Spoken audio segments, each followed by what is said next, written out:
સૌરાષ્ટ્રની પાવન ધરા પર જ્યાં દરેક પવનમાં ભક્તિ વસે છે, ત્યાં શક્તિ, કરુણા અને ન્યાયનું એક દિવ્ય સ્વરૂપ અવતર્યું.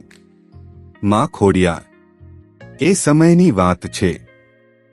ચારણકુળમાં જન્મેલી આ બાળકી સામાન્ય નહોતી.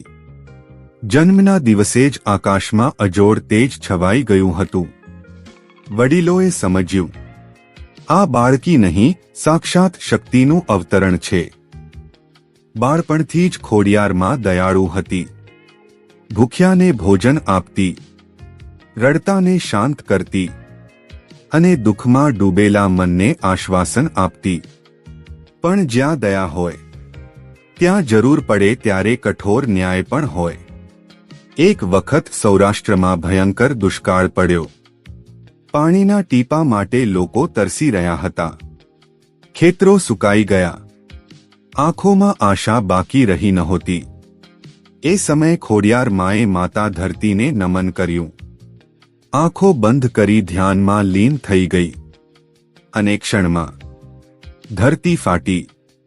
પાણીની ધારા વહેવા લાગી. લોકો આશ્ચર્યચકિત.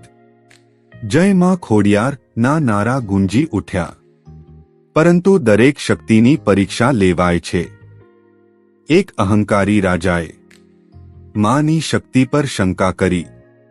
એણે માને અપમાનિત કરવા આજ્ઞા આપી. માં શાંત રહી.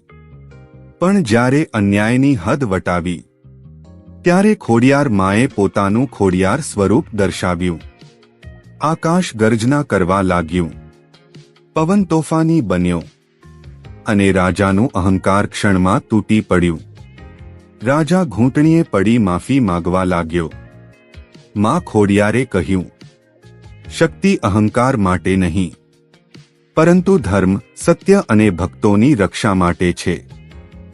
એ દિવસથી ખોડિયારમાં ન્યાય અને વિશ્વાસનું જીવંત પ્રતીક બની ગઈ.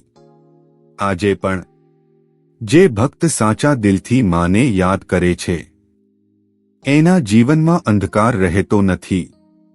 માં ખોડિયાર હંમેશા ભક્તોની રક્ષા કરે છે. આ પાવન જન્મદિવસે ચાલો આપણે પ્રાર્થના કરીએ. માં ખોડિયાર, અમને ધૈર્ય આપો, શક્તિ આપો અને સાચા માર્ગે ચાલવાની બુદ્ધિ આપો. જય ખોડિયાર માં. જય શક્તિ માતાજી.